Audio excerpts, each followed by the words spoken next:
Boleh kasih tepuk tangan buat Tuhan kita. Nyanyikan pujian ini dari awal bersama. Hari ini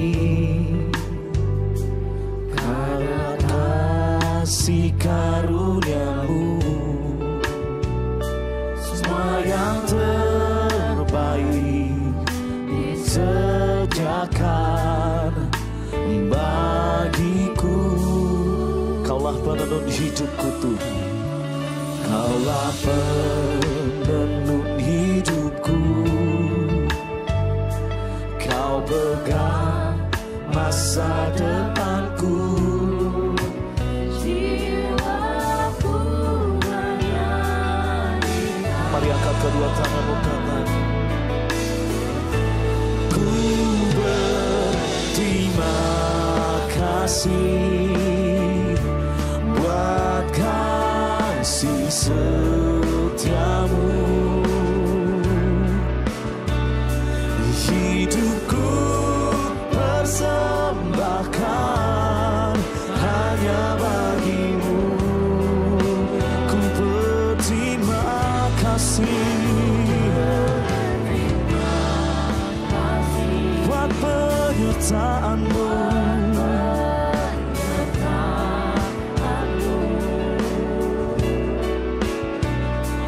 Tak ada yang ku pinta, hanya bersyukur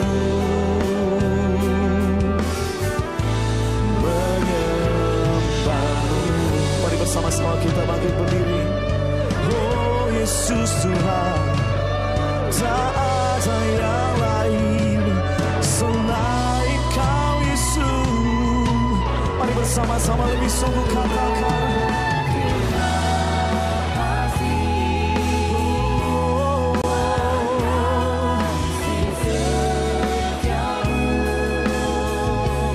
Jesus, hidupku persembahkan hanya bagimu.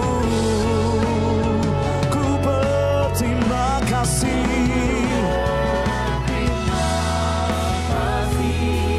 buat penyertaan-Mu.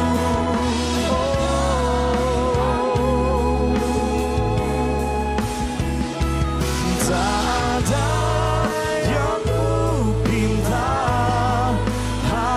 bersyukur menyembah-Mu. Tak ada yang ku pinta, hanya bersyukur menyembah-Mu. Yesus,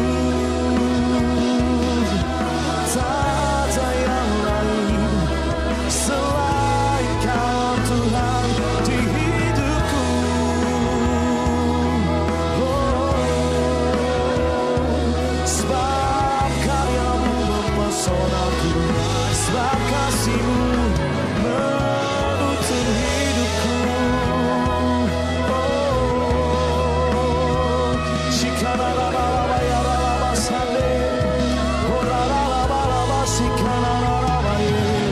Terima kasih Tuhan Yesus,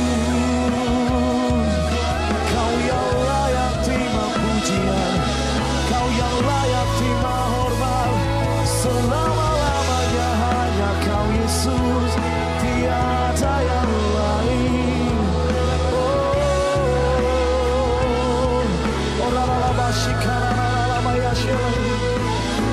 Kami mau menyembah-Mu lebih dalam lagi Tuhan, sebab dalam hadirat-Mu Kau yang layak terima pujian. Mari yang siap menyembah Tuhan lebih dalam lagi katakan. Layak dipuji, disembah, Kau yang bertata Tuhan selamanya,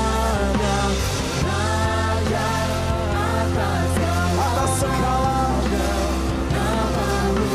Nama-Mu besar.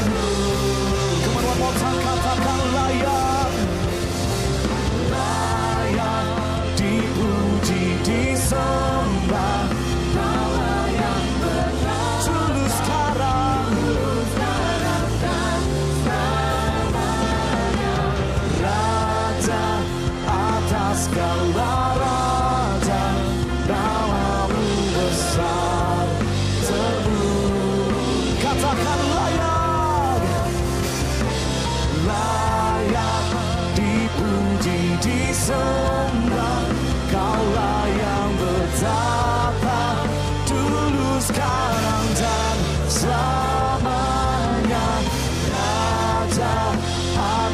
Engkaulah Raja, namamu besar, terpuji. Namamu besar, namamu besar, terpuji. Namamu besar, termulia.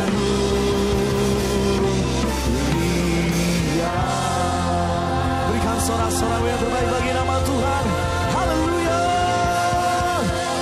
Engkau yang layak terima pujian kami, Engkau yang layak terima hormat kami Tuhan. Sebab Kau yang bertata atas hidup kami. Haleluya. Sebab itu Tuhan, hari ini kami siap melompat, menari sebagai sebuah ekspresi kami, rasa syukur kami dalam hadirat-Mu Tuhan. Kami mau nyatakan kami perlu, kami butuh Engkau dalam hidup kami Tuhan. Terima kasih untuk kasih setia-Mu yang selalu ada bagi setiap kami. Kami siap memuji-Mu lebih lagi ya Tuhan. Dan hanya di dalam nama Tuhan Yesus Kristus yang siap memuji Tuhan lebih lagi, sama-sama katakan haleluya.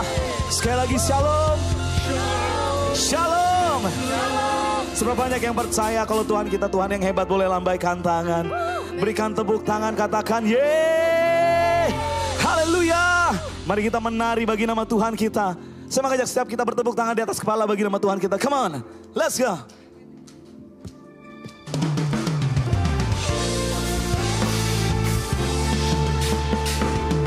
Mari bersama-sama katakan, one. Ku tak akan berhenti memuji, meninggikan nama-Mu selalu, menari memuliakan-Mu. Dibebaskan, dibangkitkan, hidup yang Kau beri dan kini hanya untuk-Mu. Haleluya.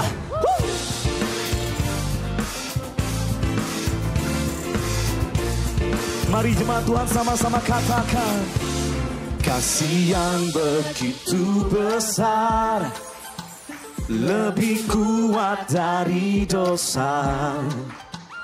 Kasih yang menemukanku, selamatkan dan pulihkanku.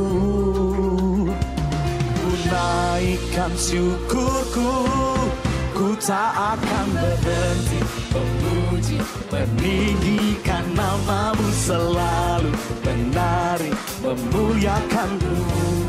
Dibebaskan, dibangkitkan, hidup yang Kau beri dan kini hanya untuk-Mu. Come on. Sebab semua karena anugerah-Mu Tuhan, kami mau menari lebih lagi. Mari sama-sama katakan, kasih yang begitu besar, lebih kuat dari dosa. Kasih yang menemukanku, selamatkan dan pulihkanku. Mari angkat kedua tanganmu, katakan, mari semua katakan, memuji, meninggikan nama-Mu selalu, menari memuliakan-Mu. Dibebaskan, dibangkitkan, hidup yang Kau beri dan kini hanya untuk-Mu. Come on. Kita ada sampai hari ini semua karena Tuhan, amin. Katakan amin. Sama-sama serukan bersama. Ku naikkan syukurku, ku naikkan syukurku. Musik memuji Tuhan. Here we go.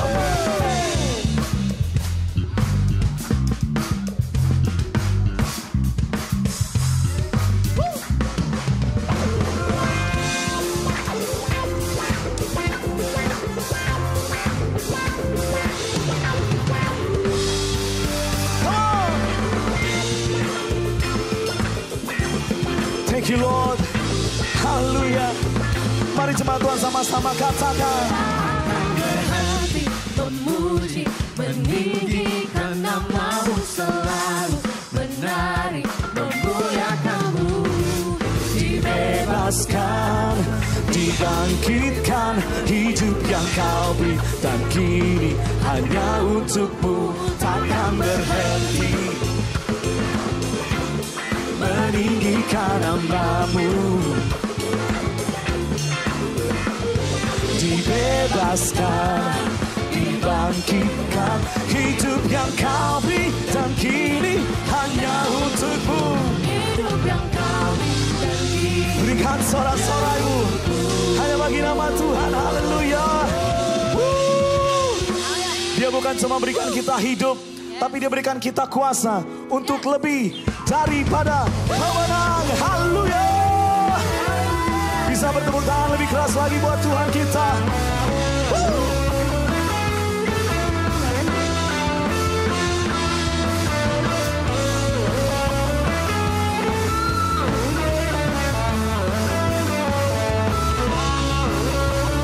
Yang lebih dari pemenang, sama-sama katakan, come on.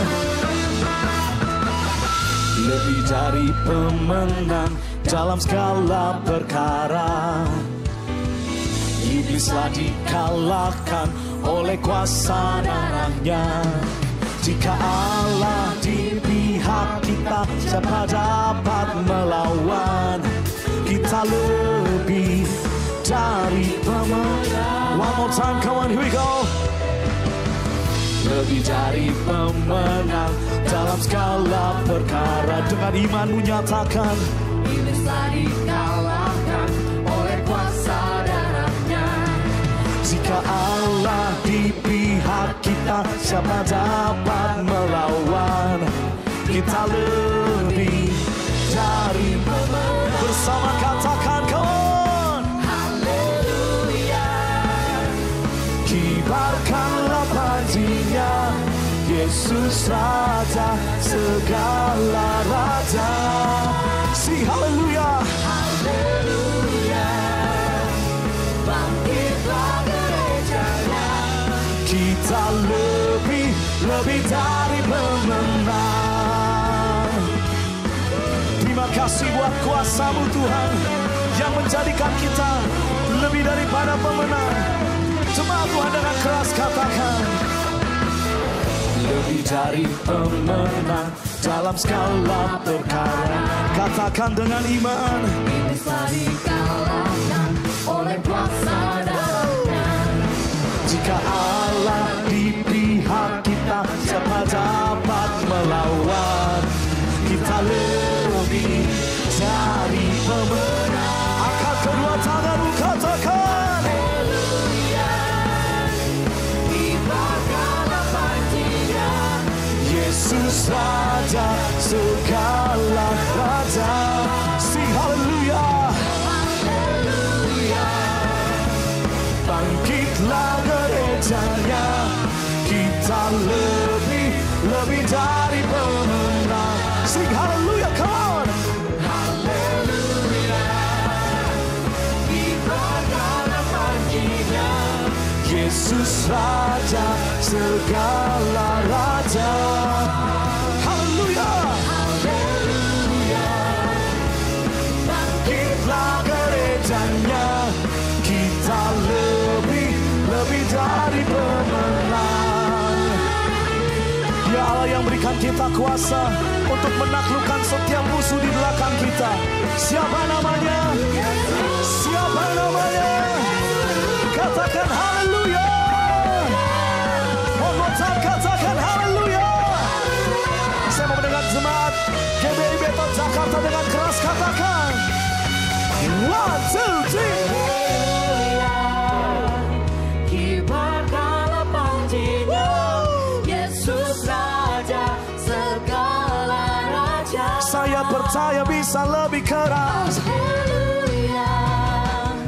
Bangkitlah gerejanya. Kita lebih dari pemenang. One more time, come on. Haleluya. Kibarkanlah panjinya. Yesus Raja segala raja. Haleluya. Bangkitlah gerejanya. Kita lebih dari pemenang. Kita lebih dari pemenang. Kita lebih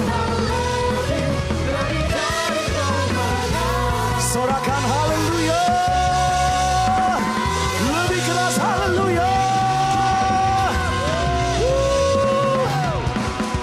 yang bangga kalau kita punya Tuhan Yesus yang luar biasa.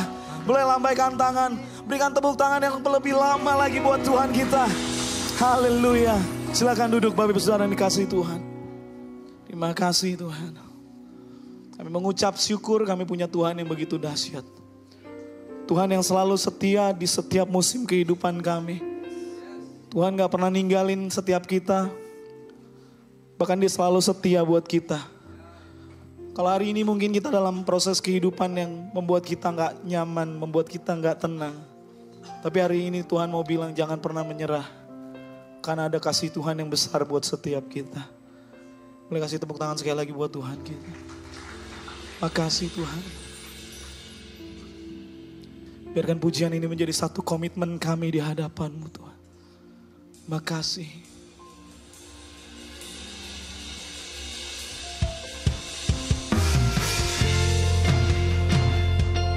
Thank you Lord Jesus.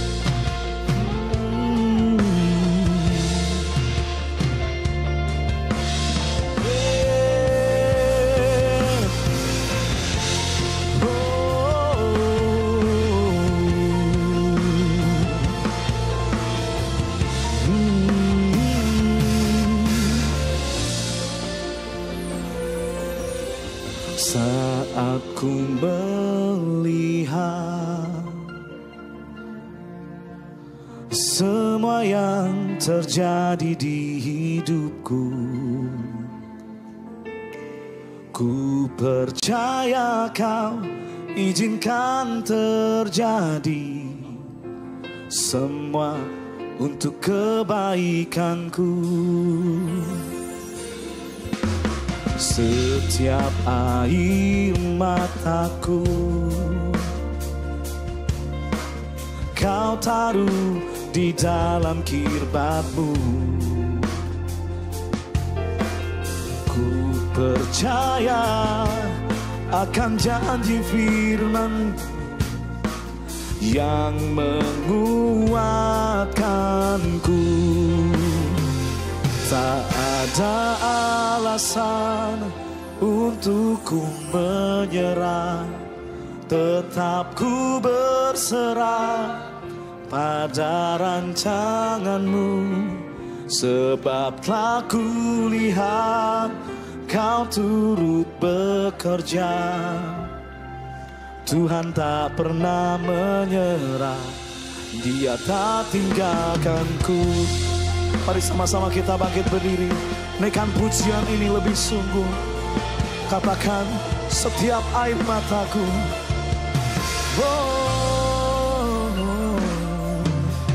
Setiap air mataku Kau taruh di dalam kirbat-Mu Tuhan. Kau taruh di dalam kirbat-Mu. Ku percaya akan janji firman-Mu yang menguat. Dengan imanmu katakan, tak ada alasan untuk ku menyerah, tetap ku berserah pada rancangan-Mu. Sebab telah ku lihat Kau turut bekerja. Tuhan tak pernah menyerah, Dia tak tinggalkanku. Meskipun semua seakan tak mungkin, ku percaya pada janji-Mu. Rencana-Mu yang terbaik bagiku. Kau beri kekuatan di hidupku.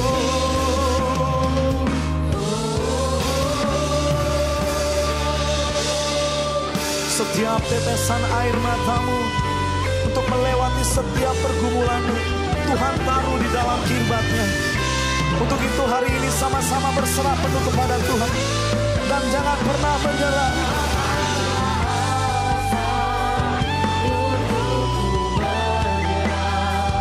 Tetap ku berserah pada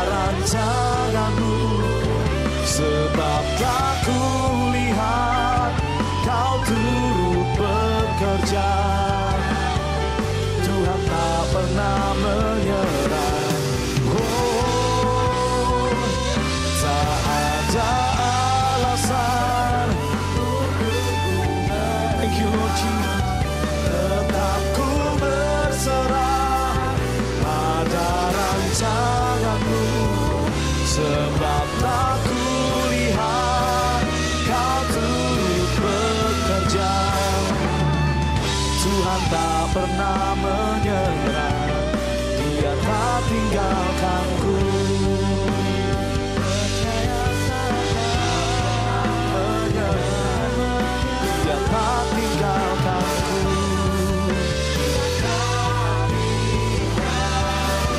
Berikan salam-salam yang terbaik bagi nama Tuhan. Oh, tak pernah ku menyerah, tak pernah ku menyerah. Yesus, Kau selalu setia ada dalam hidupku.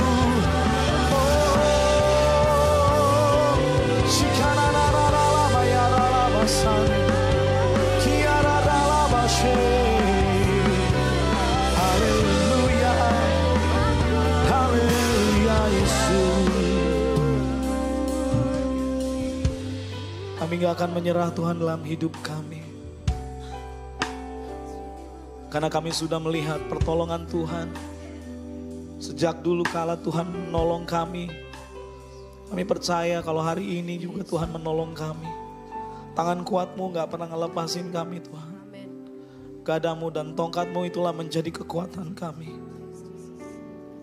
Bahkan Kau membaringkan kami di padang yang berumput hijau. Engkau menyegarkan setiap kami. Kalau hari ini Tuhan mungkin persoalan, pergumulan yang kami hadapi membuat kami menjadi lemah, tapi kami mau katakan, kami mau tetap kuat. Kami gak peduli seberapa banyak, seberapa besar masalah yang kami hadapi, selama ada Yesus di samping kami. Karena kami mau berjalan bersama-sama dengan Engkau. Bapak Ibu Saudara yang dikasihi Tuhan, kalau hari ini kamu butuh pertolongan Tuhan, arahkan hatimu di hadapan Tuhan. Angkat kedua tanganmu di hadapan Tuhan. Dan engkau berserah penuh, maka Tuhan akan menolong segenap hidupmu. Thank you, thank you Lord Jesus. Ini setiap kami Tuhan. Bila Engkau tak besertaku, thank you Lord, ku tak mau berjalan. Kami perlu Engkau Yesus. Ku perlu Tuhan. Pimpin langkahku dengan kasih karunia-Mu. Thank you. Pimpin langkahku setiap waktu. Ya, yes. Berjalan dalam Roh-Mu. Nyatakan Tuhan Yesus. Nyatakan Tuhan kemuliaan-Mu. Dan berjalan. Jemaat Tuhan saja katakan, bila Engkau tak besertaku, bila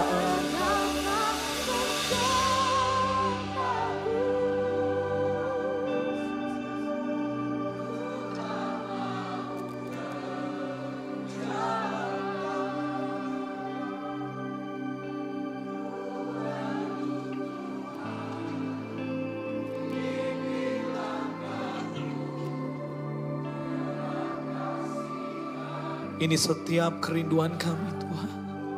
Pimpin langkahku.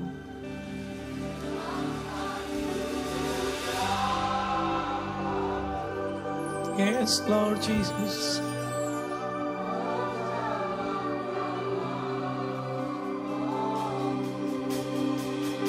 Nyatakan Tuhan. Ya. Dan berjalanlah Dengan imanmu di hadapan Tuhan, lebih sungguh katakan,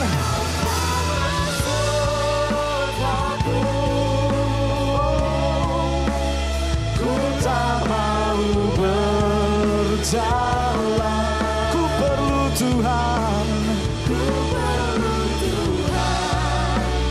pimpin langkahku dengan kasih karunia, pimpin langkahku,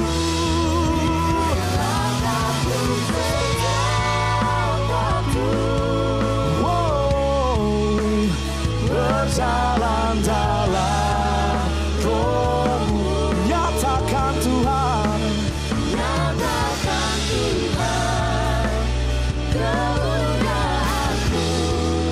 dan berjalanlah denganku.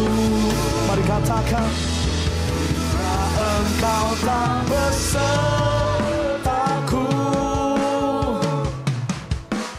Ku tak mau berjalan,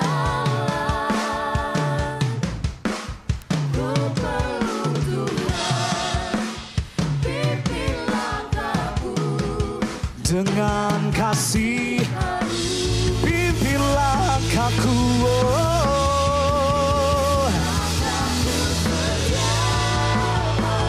Berjalan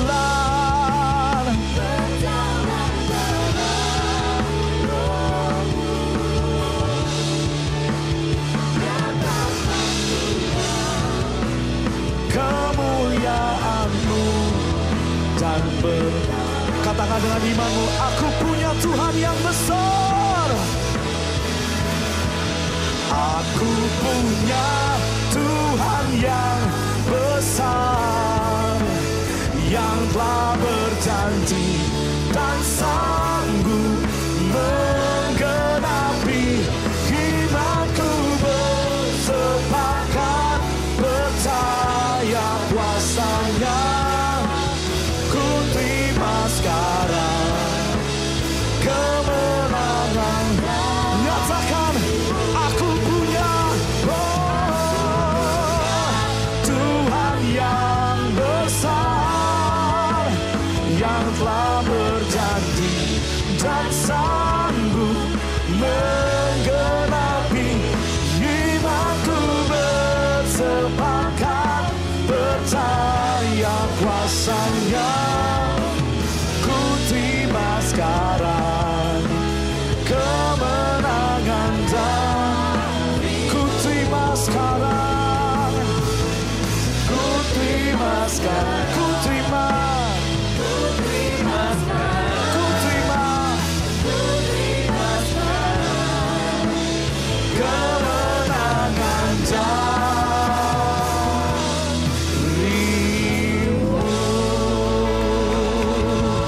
Haleluya, haleluya.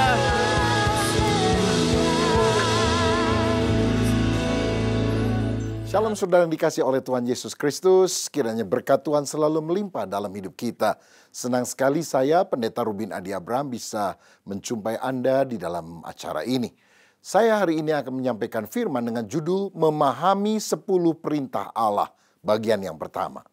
Saya akan bacakan Keluaran 20 ayat 1-6 yang berbunyi demikian.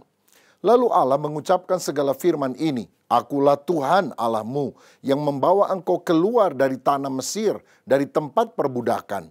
Jangan ada padamu Allah lain di hadapanku. Jangan membuat bagimu patung yang menyerupai apapun yang ada di langit di atas, atau yang ada di bumi di bawah, atau yang ada di dalam air di bawah bumi. Jangan sujud menyembah kepadanya atau beribadah kepadanya, sebab aku Tuhan Allahmu adalah Allah yang cemburu, yang membalaskan kesalahan bapa kepada anak-anaknya, kepada keturunan yang ketiga dan keempat dari orang-orang yang membenci aku. Tetapi aku menunjukkan kasih setia kepada beribu-ribu orang, yaitu mereka yang mengasihi aku dan yang berpegang pada perintahku. Amin. Saudara sekalian, 10 perintah atau dekaloh, dasatita, itu diberikan oleh Allah Yahweh kepada bangsa Israel melalui Musa ketika dia ada di Gunung Sinai. Tidak lama setelah bangsa Israel ini dibebaskan dari negeri perbudakan Mesir. Dan Dasatitah ini adalah hukum konstitusional serta merupakan dasar etika dan moral yang berlaku universal bagi seluruh umat manusia yang ada di atas muka bumi ini. Saudara, 10 perintah Allah ini dicatat di dalam Keluaran 20 ayat 1 sampai 17 dan kemudian diulang di dalam Kitab Ulangan pasal 5 ayat 6 sampai 21. Nah, sebetulnya ini bukanlah sekedar daftar larangan, jangan ini, jangan itu. Tetapi perintah-perintah ini diberikan setelah Allah membebaskan Israel dari perbudakan Mesir. Karena di ayat 2 dikatakan, "Akulah Tuhan Allahmu yang membawa engkau keluar dari tanah Mesir, dari tempat perbudakan." Berarti dimulai dengan kabar baik, kabar sukacita. Allah adalah juru selamat, Allah adalah pembebas. Dan kalau engkau sudah dibebaskan dari perbudakan dosa oleh Allah, maka sebagai orang yang takut akan Allah, kita harus memberikan respons yang benar dengan sikap hati dan perilaku yang berkenan kepada Dia. Nah, saudara, melalui Dasatitah ini Allah ingin memastikan bahwa kebebasan atau kemerdekaan yang telah diterima oleh umat Allah tidak disalahgunakan, melainkan dijalani dalam ketaatan yang dimotivasi oleh kasih. 10 perintah ini diringkas oleh Tuhan Yesus sendiri menjadi kasih kepada Allah, perintah 1 sampai 4, dan kasih kepada sesama, perintah 5 sampai 10. Seperti yang dicatat dalam Matius 22 ayat 37 sampai 40. Hukum yang terutama adalah kasihlah Tuhan Allahmu dan kasihlah sesamamu. Inilah prinsip salib, vertikal dan horizontal. Ini kita kenal dengan istilah hukum yang terutama. Mengasihi Tuhan dan sesama. Jadi 10 perintah Allah, Dasatitah, adalah pedoman hidup yang diberikan kepada umat yang sudah ditebus. Umat yang sudah diselamatkan. Ini menunjukkan bagaimana seharusnya umat Allah hidup sebagai respons terhadap kasih dan penebusannya.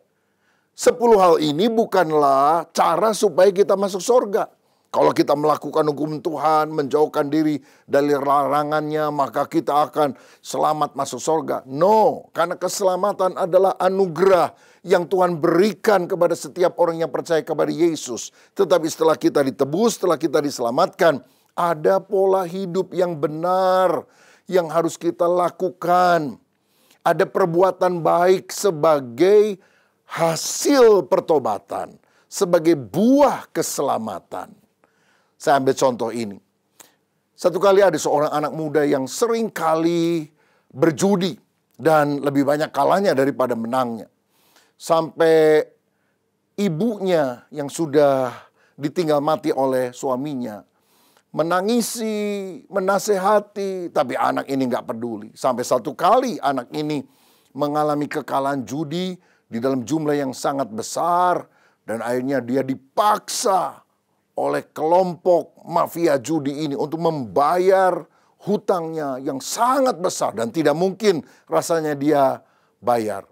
Saudara, akhirnya dia ditahan. Akhirnya dia tidak bisa keluar dari tahanan itu sampai dia melunaskan hutang tersebut. Nah, setelah sekian waktu yang cukup panjang, akhirnya hutang itu bisa dibayar oleh ibunya. Dari mana ibunya memperoleh uang? Padahal dia juga adalah seorang wanita sederhana yang hanya seorang buruh kasar saja. Ternyata setelah dia bekerja di pabrik sebagai buruh kasar, dia juga mencari pekerjaan lain sebagai pembelah batu. Jadi ada batu-batu yang besar di kaki gunung yang kemudian dia pahat, dia belah, dan kemudian dia naikkan pada sebuah keranjang, kemudian dia gotong, dia jual, dan dia harus melakukan itu selama berbulan-bulan.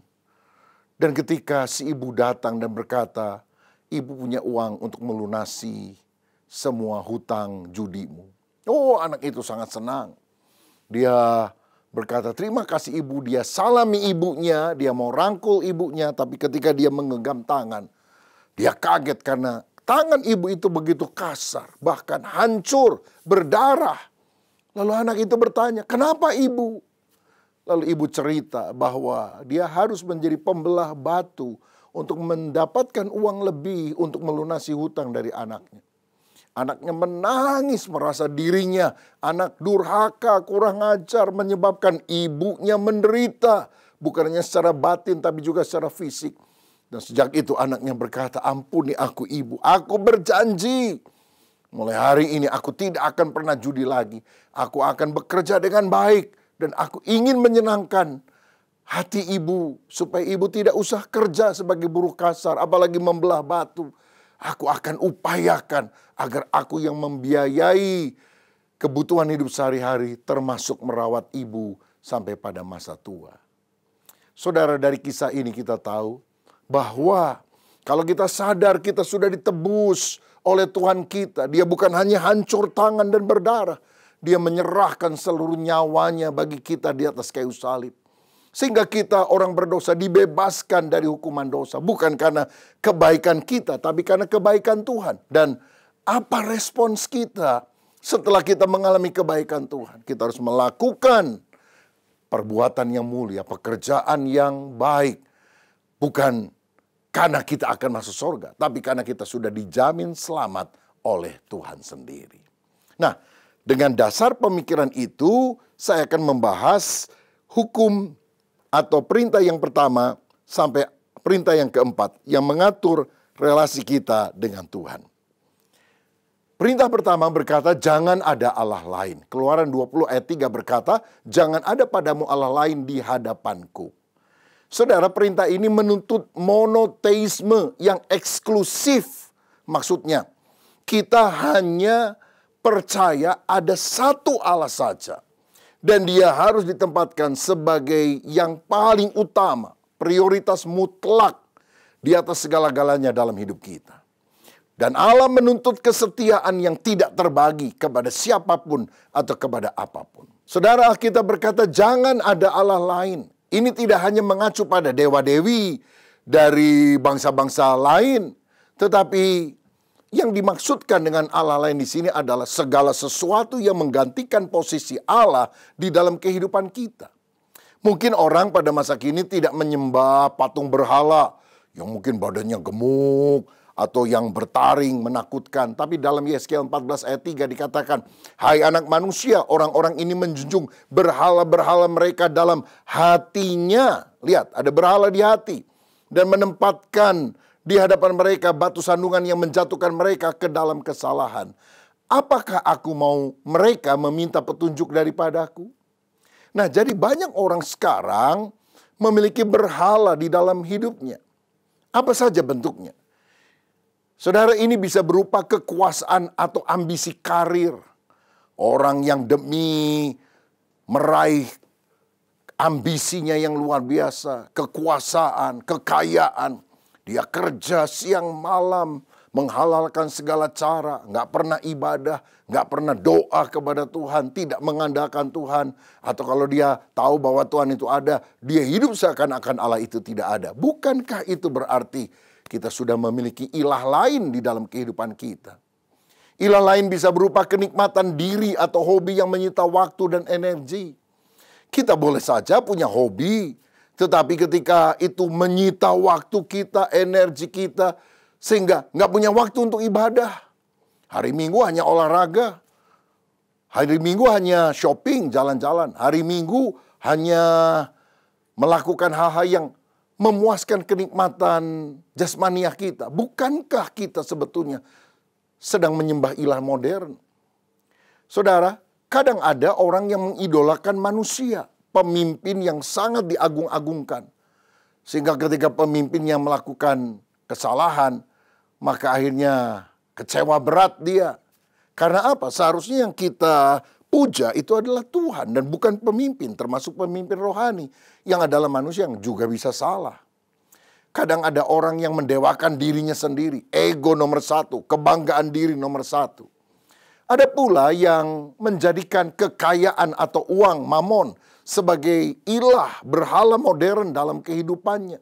Ingat Yudas Iskariot, murid Yesus, menerima kasih Yesus, dipercaya menjadi bendahara kelompok Yesus. Tapi dia menjual Yesus hanya dengan 30 keping perak. Karena apa? Yang dia rindukan bukan pribadi Yesus, keselamatan yang Yesus berikan, perkara-perkara ilahi dan rohani, tapi money, uang. Demas adalah teman seperjalanan Paulus yang meninggalkan pelayanan, meninggalkan Paulus. Karena apa? Kecintaannya akan dunia menyebabkan dia bilang, ngapainlah pelayanan, percuma. Saudara, hati-hati dengan ilah modern ini. Jangan ada Allah lain yang engkau sembah. Ini bicara bahwa kita juga harus menjauhkan diri dari okultisme, hubungan dengan kuasa gelap. Jangan pergi ke dukun untuk minta kekayaan misalnya. Jangan percaya sesuatu yang sifatnya magic. Mau black magic, white magic, sama yang sifatnya magic begitu, kita harus jijik. Karena kita harus mengandalkan Allah saja dalam kehidupan ini. Kadang-kadang ada orang yang percaya bahwa benda tertentu, jimat, itu punya kekuatan gaib. Dia simpan di dalam sakunya, dia simpan di rumahnya. Bukankah ini menduakan Tuhan? Seakan-akan Tuhan nggak sanggup menolong, harus dibantu dengan benda-benda ajaib semacam itu. Saudara, kita juga tidak boleh percaya kepada ramalan dari orang-orang pintar, maksudnya dukun-dukun. Ramalan hari baik, tempat baik, hong shui, yang kadang berkaitan dengan tahayul, horoskop, model-model seperti itu. Saudara, saya percaya bahwa nasib kita tidak ditentukan oleh rasi bintang, tidak ditentukan oleh letak posisi tempat, tetapi ditentukan oleh Allah yang menciptakan langit dan bumi. Hidup takut akan Allah, berkat rohani dan jasmani, Dia berikan kepada kita. Intinya, jangan kita menempatkan sesuatu atau seseorang di tempat yang harus ditempati oleh Allah sendiri. Kasih kepada Allah harus lebih besar daripada kasih kepada siapapun atau apapun. Allah harus menjadi penguasa utama, satu-satunya yang harus dipatuhi, dimuliakan, diandalkan dalam kehidupan kita. Mari jadikan hubungan pribadi dengan Tuhan sebagai hal yang paling esensial di dalam hidup kita dan tidak bisa diganggu-gugat. Setiap hari berdoa menyembah Allah, memuji Dia, bersaat teduh, rajin beribadah di gereja, melayani Tuhan, utamakan Dia di atas segala-galanya. Saya ingat ada seorang anak muda dari daerah yang cari kerja di kota Jakarta. Dan karena dia nggak punya tempat tinggal, dia nginep, minta izin beberapa hari, nginep di kos-kosan temennya yang juga dari daerah yang sama, yang sudah kerja di Jakarta. Sambil dia cari tempat pekerjaan, melamar sana-sini. Seminggu, 2 minggu nggak dapat tempat untuk bekerja. Aduh, dia nggak enak karena dia juga nggak mau lama-lama tinggal di tempat kosan itu. Tapi uang nggak punya dan di mana dia harus tinggal. Satu kali dia diterima di sebuah pekerjaan. Tapi hari Minggu juga harus masuk kerja dan tidak ada waktu untuk ibadah. Gelisah hatinya. Di satu sisi dia perlu uang, tapi di sisi yang lain dia sadar di daerah dia adalah orang yang suka berbakti, bahkan melayani pada hari Minggu. Dan dia ingin sebagai orang Kristen dia tetap beribadah dan juga bisa melayani. Pergumulan berat di dalam hatinya. Karena dia juga nggak nyaman, nggak enak tinggal lama-lama di tempat kos temennya ini. Tapi akhirnya dia pegang prinsip mengutamakan Tuhan. Dia tolak, saudara-saudara. Dan dalam beberapa hari kemudian, ternyata Tuhan membuka jalan. Dia mendapatkan pekerjaan yang gajinya lebih besar, hari Minggu libur, dan dia bisa tinggal di mes karyawan yang disiapkan untuk orang-orang yang berasal dari luar kota. Oh, bukankah kalau kita mengutamakan Tuhan, Tuhan akan memberkati kita luar biasa. Kalau Anda sudah bekerja, jangan sampai semangat cari uang, mengorbankan waktu ibadah, waktu pelayanan. Carilah dahulu kerajaan Allah dan kebenarannya, maka semuanya yang lain Tuhan akan tambahkan kepadamu. Matius 6 ayat 33. Yang kedua, Jangan membuat patung untuk disembah. Ayat 4 dan 5. Ayat 4 berkata, jangan membuat bagi patung yang menyerupai apapun. Ayat 5, jangan sujud menyembah kepadanya atau beribadah kepadanya. Ini adalah perintah untuk menyembah Allah yang benar dengan cara yang benar. Perintah ini melarang penyembahan berhala, yaitu upaya memanipulasi atau merepresentasikan Allah yang tak terbatas itu dalam bentuk ciptaan yang terbatas. Kadang-kadang ada orang pikir, oh Allah itu seperti patung yang kemudian kita menyembah dia. Itu buatan tangan manusia, tidak punya telinga untuk mendengar. Kalaupun ada gambaran telinga, yang nggak bisa dengar apa-apa. Dibuat mata tapi nggak bisa melihat. Yesaya 40 ayat 25. Dengan siapa hendak kamu samakan aku? Seakan-akan aku seperti dia, firman yang Maha Kudus. Tuhan tidak bisa disamakan dengan apapun atau siapapun. Nah, perintah yang kedua ini meliputi jangan membuat patung yang kemudian kita sembah. Mungkin ada yang bertanya, bolehkah seorang seniman Kristen membuat lukisan atau patung Yesus misalnya? Saya bilang, boleh untuk mengingatkan kita akan Yesus, tapi bukan untuk tujuan menyembah dia. Berikutnya, saudara, perintah Allah ini juga termasuk menganggap buku, Alkitab, salib, benda-benda rohani, atau bahkan ritual tertentu akan mendatangkan berkat. Sebab yang utama adalah kasih dan ketaatan kepada pribadi Allah. Jangan saudara pikir, kalau saudara bawa-bawa Alkitab, kemanapun kau pergi, kau akan dilindungi oleh Tuhan. Padahal Alkitabnya nggak pernah dibaca. Engkau taruh salib di rumahmu dan pikir nggak ada pencuri akan datang, tidak ada setan yang akan menyerang. Padahal kita nggak mau tersalibkan bersama dengan Yesus. Kasih dan ketaatan kepada pribadi Allah itulah yang utama. Ini juga meliputi jangan kita menciptakan Allah menurut gambaran kita sendiri. Ada orang yang seringkali punya pikiran Allah itu hanya punya sifat kasih. Dan dia selalu memberkati secara materi. Dan kadang dia mengabaikan sifat Allah yang lain. Dia Allah yang kudus, yang tidak bisa kompromi dengan dosa. Dia Allah yang adil, sehingga menuntut kita juga bersikap adil kepada orang-orang di bawah kita. Kadang ada orang yang suka mengklaim janji Allah. Saya klaim janji Tuhan. Engkau akan kasih uang banyak kepada saya, keberhasilan kepada saya.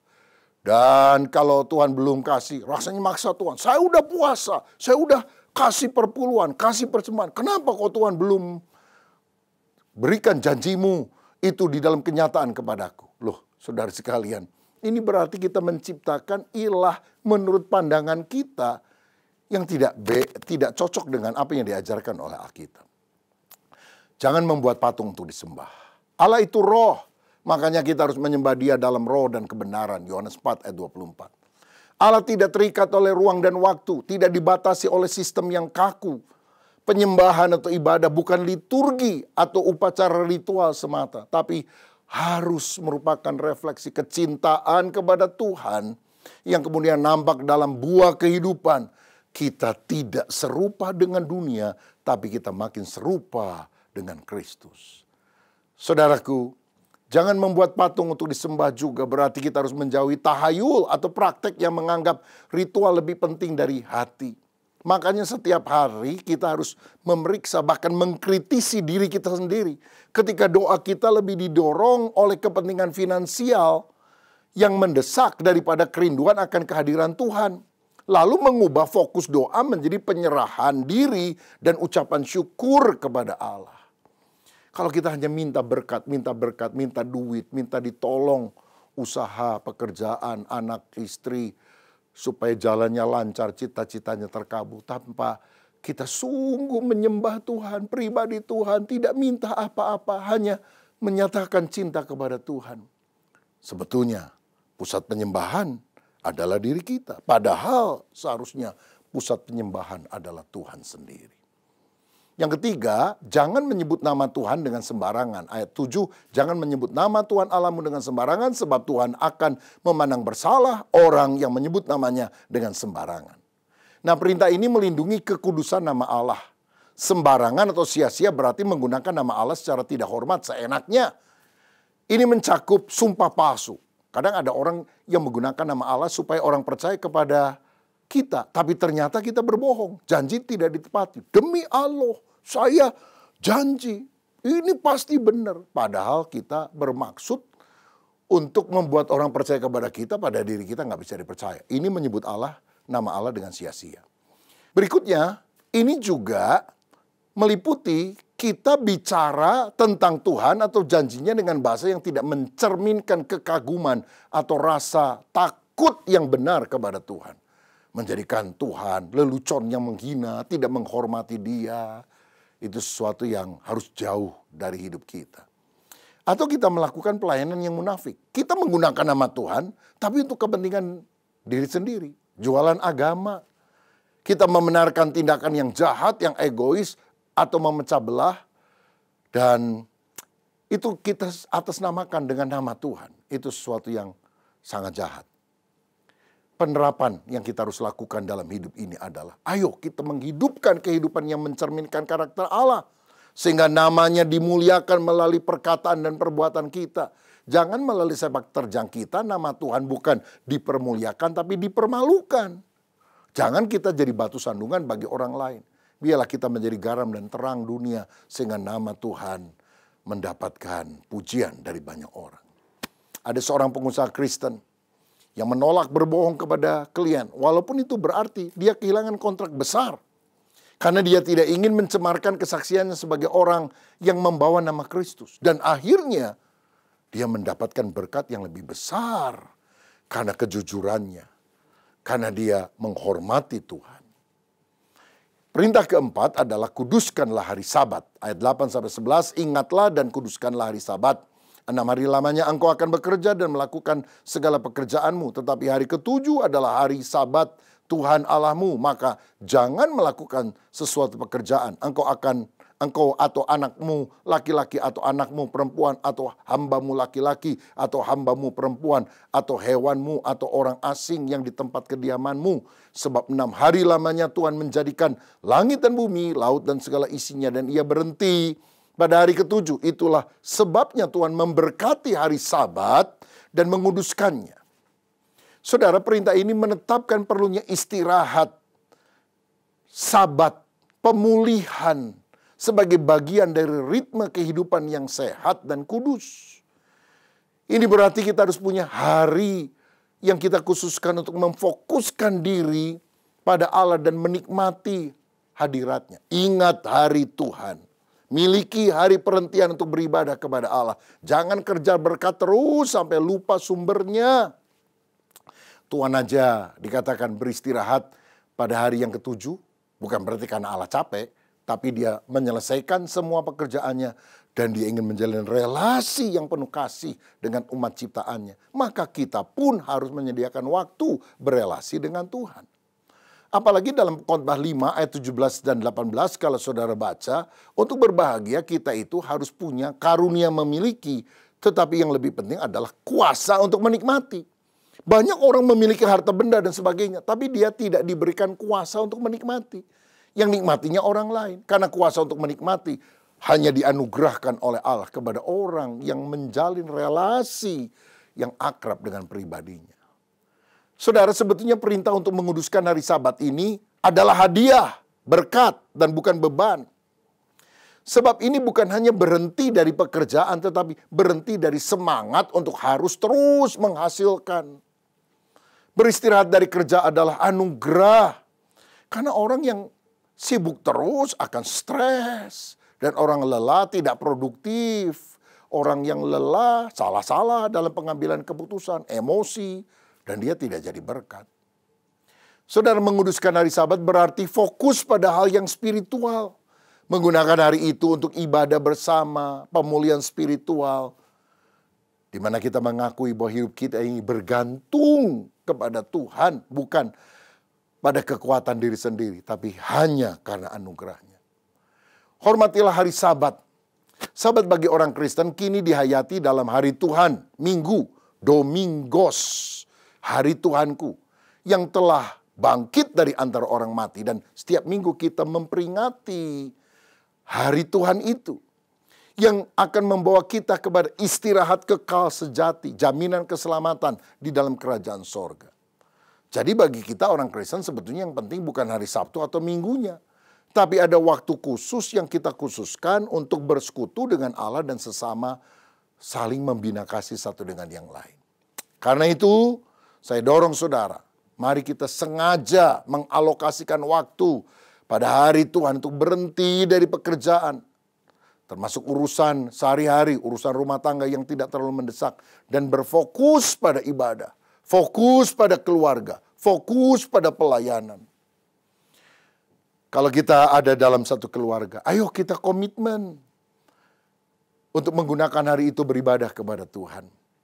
Kita tidak membahas mungkin pekerjaan kantor pada hari Minggu, melainkan menggunakan waktu untuk selain ke gereja bareng-bareng, kita juga melayani di gereja.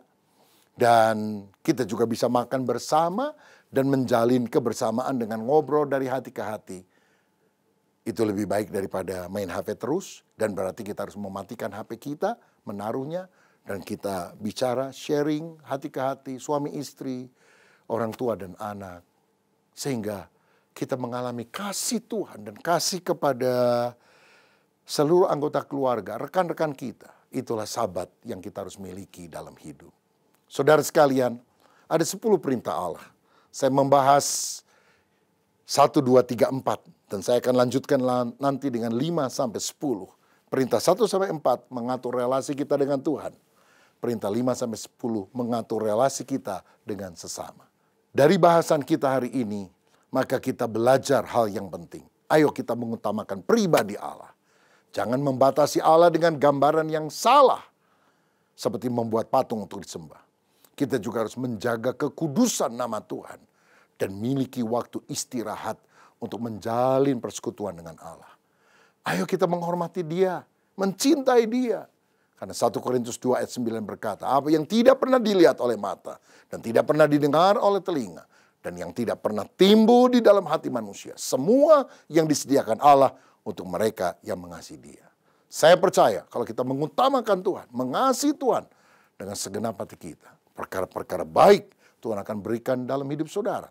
Bukan hanya yang jasmani, tapi juga perkara ilahi. Damai sejahtera, sukacita, kemenangan di dalam pergumulan, dan terutama relasi bersama dengan Kristus yang akan kita nikmati di sini, di dunia, bahkan sampai kekal di dalam kerajaan sorga.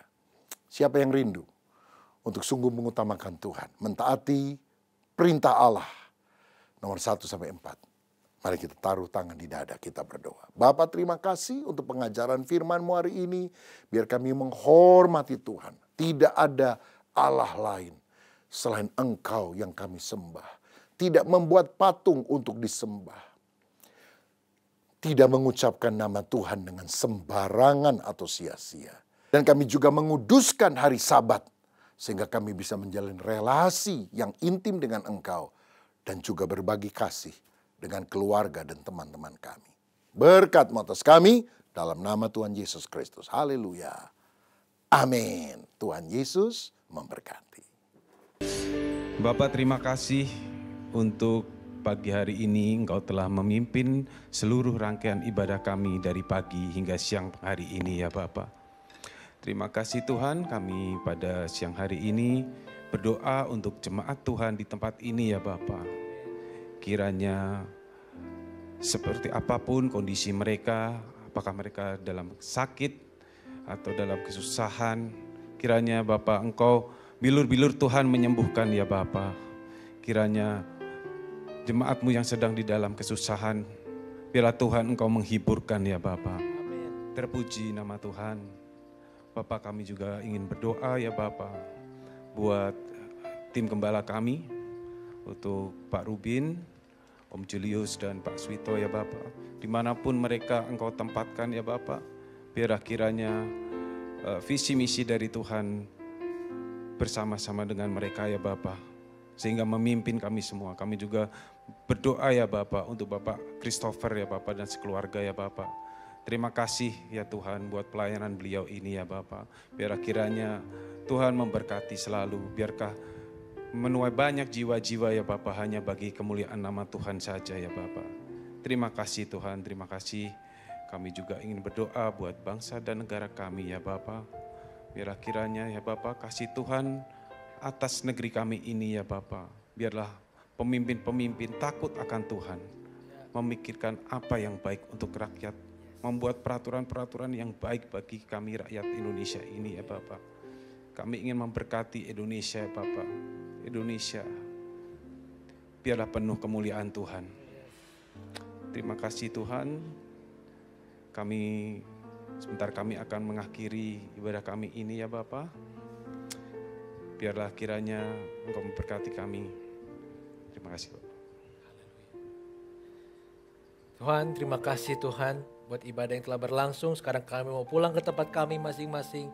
Kami mau angkat tangan kami mau terima berkat daripada Engkau. Diberkatilah keluargamu, diberkatilah pekerjaanmu, diberkatilah pertumbuhan rohanimu. Engkau akan terus naik bukan turun. Engkau akan menjadi kepala bukan ekor. Berkat dari Allah Bapa, kasih karunia dari putranya Yesus Kristus, dan persekutuan dengan Roh Kudus selalu menyertai kita sampai Maranatha. Di dalam nama Tuhan Yesus yang telah menerima berkat, mari sama-sama katakan amin. Haleluya. Engkau Allah yang besar, ajaib dan mulia. Engkau Yesus yang selalu